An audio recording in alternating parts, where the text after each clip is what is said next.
We're joined now by Mark Meckler, the president, co-founder of Convention of States Action. And interesting, your folks sent me, some statements that you made regarding what's happening in the country.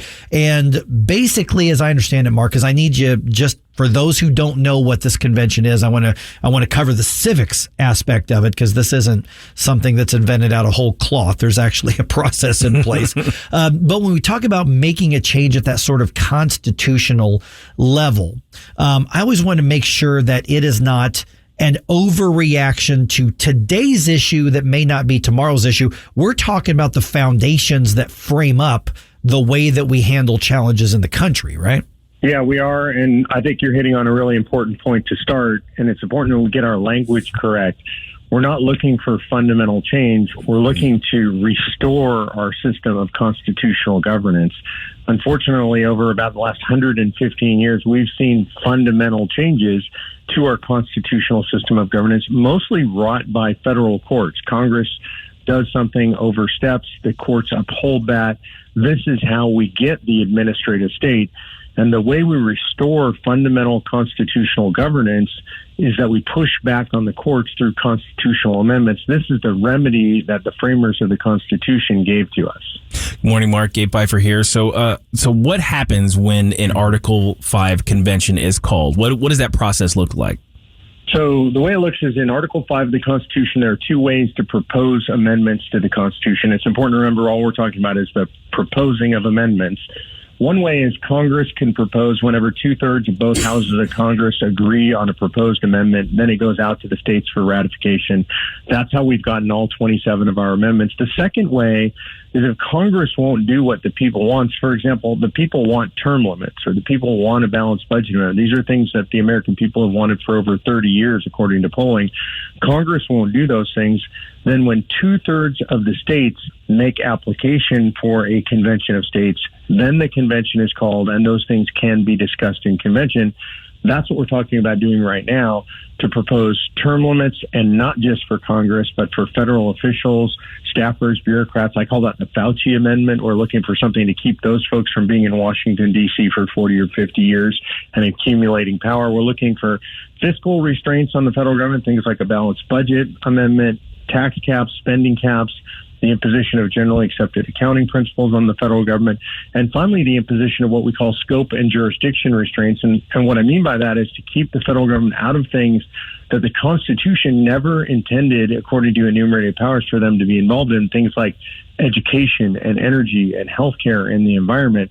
Those things were all left to the people and the states, and they've been taken over by the federal government. Well, what do you mean 27 amendments? I've been told that there's 28. I wish it were that easy, my Yes. All right, we're visiting with Mark Meckler, president and co-founder of Convention of States Action. So at this point right now, you and I have talked over the years with this effort here, and with now Donald Trump in office, and things are different the way we are, at least at this moment in time right now.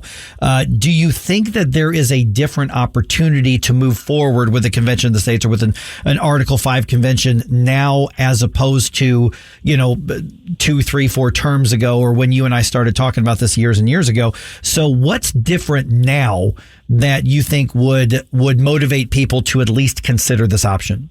Yeah, I mean, one is just the passage of time. I think over time, we've built a lot of momentum. We've built a lot of support in the state legislatures. A lot more folks know about it. So there's just the work that goes in over time.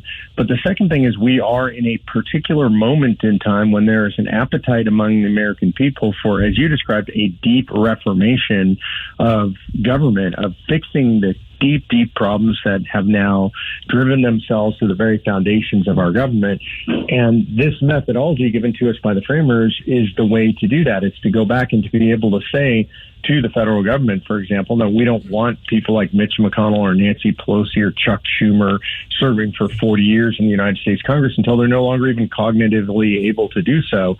So there's an appetite for this among the American people. And then I would say the final thing is, much to our surprise, this administration is now populated by long-term supporters of the Convention of States. The Vice President, J.D. Vance, has long been a supporter of Convention of States since before he was a senator.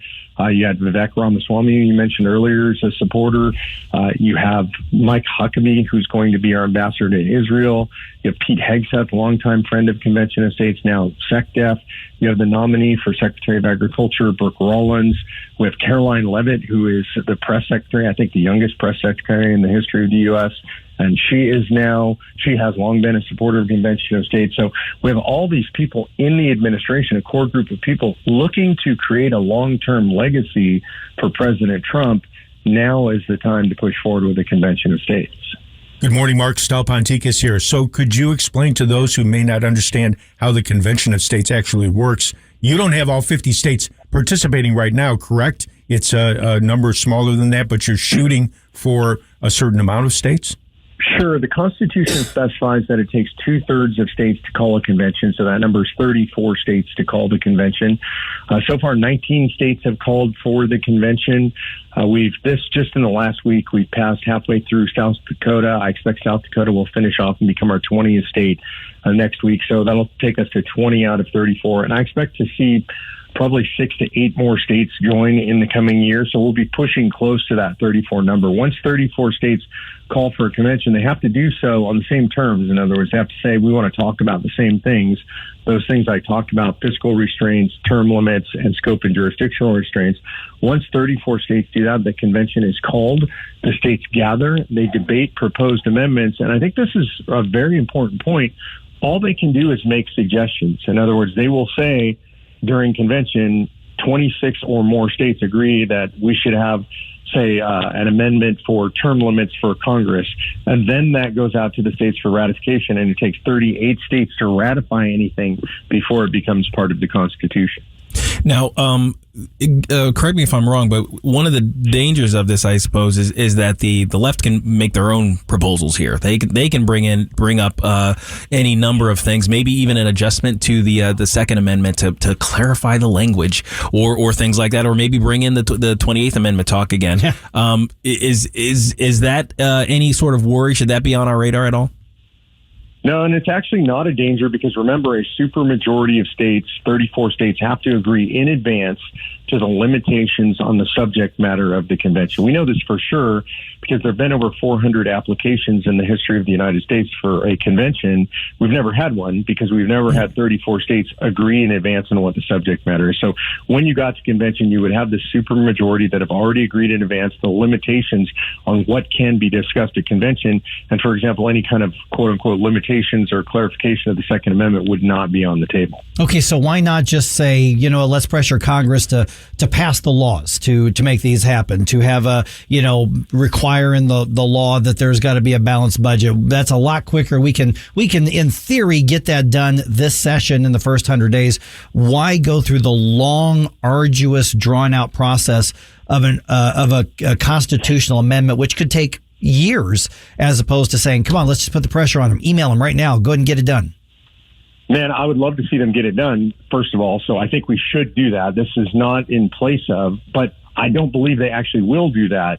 Back in 1982, they got very close to putting out a balanced budget amendment from Congress. They got within a couple of votes, and then Congress shot it down. We've not been close since. They pretend that they might be thinking about balancing the budget, but they'll never actually balance the budget. It's not in their best interest to balance the budget as sitting legislators. There's pain in that. They will cut programs. They will frustrate people. And so they're going to keep spending. That's human nature. The same is true for term limits. No legislature term limits itself. The people term limit legislatures. And so if we want these things done, we're going to have to do them ourselves. And then the final reason is because legislation can be reversed. One Congress says, okay, we're going to balance the budget. We're going to pass the legislation that allows that to happen.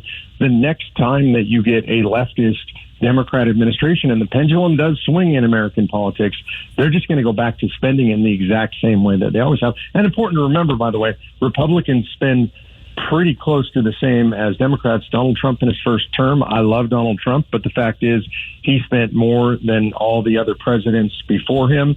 Every administration since George Washington has grown the size and scope of government with the exception of Calvin Coolidge. So if we expect different, that's doing the same thing over and over and expecting a different result. We all know that's insanity. All right, and people find out more about the Convention of States and the effort where? they go to conventionofstates.com. I recommend they sign the petition. That'll go to their state legislator, let them know that they're in support of this, and then click on the Take Action tab and get involved. You guys are in the fight every day, and we appreciate you for that. Your listeners need to be in the fight, and that's how they get in the fight at conventionofstates.com. Thanks, Mark. Good talk to you, man. Thanks, Mark. God bless you guys. Thanks.